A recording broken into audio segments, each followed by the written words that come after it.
ইদানিং অনেকেই কাপল ব্লগ করে, বিয়ে করছে, বিয়ে করে তার সুন্দরী ওয়াইফকে নিয়ে ভিডিও করে, সেই ভিডিওতে অনেক ভিউ হয়, কারণ ছেলেরা তো উৎপেতে থাকে।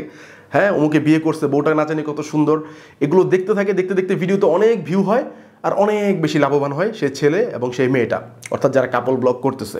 এভাবে তারা অনেক টাকা ইনকাম করে। আসলে এখানে তাদের মূল উদ্দেশ্য ওই মেয়েটাকে বা তার নতুন বউকে দেখিয়ে টাকা উপার্জন করা। একটা মানুষ কতটুকু শেমলেস হলে, কতটুকু নির্লজ্জ হলে, তার ব্যক্তিত্ব গায়রত কতটুকু নিচে নামলে একটা ছেলে তার বউকে দিয়ে ব্যবসা করিয়ে, মানুষের চোখের সামনে দেখিয়ে, মানুষের চোখের খোরাক মিটিয়ে টাকা উপার্জন করতেছে, মানে হাউ শেমলেস।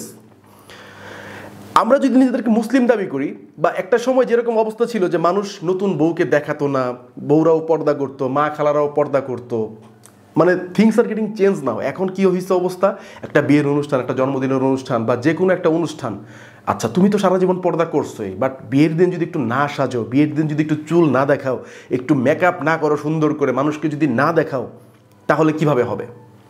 তো এইরকম একটা অবস্থায় পৌঁছে গেছে। কেন তুমি সাজো, তোমার স্বামীর জন্য সাজো, বাট না, শুধু স্বামীকে দেখালে হবে না, সবার জন্য সাজতে হবে। এখন মা পর্দা করে, বাবা অনেক হজ করে আসছে, বাট বিয়ের দিন কি হইতেছে, জন্মদিনের দিন কি হইতেছে, বা যে কোনো অনুষ্ঠানের দিন, আচ্ছা একটা দিন তো একটু নর্মাল করে যাওয়া যায়, একটু শাড়ি পরা যায়, একটু মানে নিজেকে খোলামেলা রাখা যায়, এইরকম মানে সারা জীবন পর্দা করতেছে, বাট অনুষ্ঠানের দিন সে পর্দা করতেছে না। সে ওই সময়ে দেখা যাচ্ছে একদম হিজাব টিজাব ছাড়া, মানে কোনো পর্দার বালাই নাই। তো এই জিনিসগুলো বাংলাদেশে খুব কমন হয়ে গেছে, বিভিন্ন দেশে, শুধু বাংলাদেশ বলবো না, বিভিন্ন জায়গায় মুসলিমদের মধ্যে এই জিনিসগুলো খুব কমন হয়ে গেছে। অর্থাৎ অন্য সময় পর্দা করবে, অন্য সময় ভালোভাবে চলবে, বাট বিয়ের দিন, জন্মদিনের দিন, যে কোনো অনুষ্ঠানের দিন সব শেষ। মুসলমান এই শব্দটির অর্থ হচ্ছে আল্লাহর কাছে আত্মসমর্পণ করা, অর্থাৎ যে মুসলমান সে আল্লাহর কাছে আত্মসমর্পণ করে। এখন আপনি কিভাবে আত্মসমর্পণ করতেছেন? আপনি তো বিয়ের দিন গান বাজনা করতেছেন, বিয়ের দিন অনেকে মদ খাইতেছেন, বিয়ের দিন আপনি পর্দা করতেছেন না, বিয়ের দিন আপনি নানান ধরনের অ্যান্টি ইসলামিক কাজকর্ম করতেছেন, তারপরে দিন শেষে বলতেছেন আমি মুসলিম, মানে আমি আল্লাহর কাছে আত্মসমর্পণকারী। Is the way that you are trying to prove yourself as a Muslim? This is not the way. আমরা মূলত ধর্মটাকে আমাদের নিজেদের মতো বানিয়ে ফেলছি। যখন যেটা ভাল লাগতেছে করতেছি, যখন যেটা ভাল লাগতেছে না করতেছি না।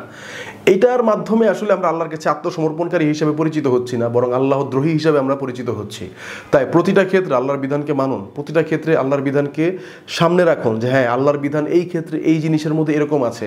আপনি একটা কাপল ব্লগ করতে পারেন না, আপনার ওয়াইফকে নিয়ে ভিডিও ভাবে করতে পারেন না, খোলামেলায় ভিডিও করলে অন্য মানুষের চোখের সমস্যা হতে পারে, নজরের বরখেলাপ হতে পারে, আপনার জন্য গুনাহের কারণ হতে পারে। এই বিষয়গুলো যদি চিন্তা না করেন, তাহলে আপনি কেমন মুসলিম ভাই? আপনি সারা জীবন পর্দা করলেন, বিয়ের দিন পর্দা করলেন না, বিয়ের দিন আপনি চুলমুল একদম খুলে বের হয়ে গেলেন। সো এটা কেমন? This is so nasty. So মানে আপনি সুযোগ পেলেই খারাপ কাজ করতেছেন আর কি, এটাই বোঝা যাচ্ছে। সো আল্লাহ আমাদের সবাইকে হেফাজত করুক এই ধরনের ফিতনা থেকে, এবং যারা এই ধরনের ফিতনায় আমরা পড়ে গেছি, আল্লাহ যেন আমাদেরকে ক্ষমা করে, সেই দোয়া থাকলো। সবাইকে অসংখ্য ধন্যবাদ। আসসালামু আলাইকুম রহমতুল্লাহ।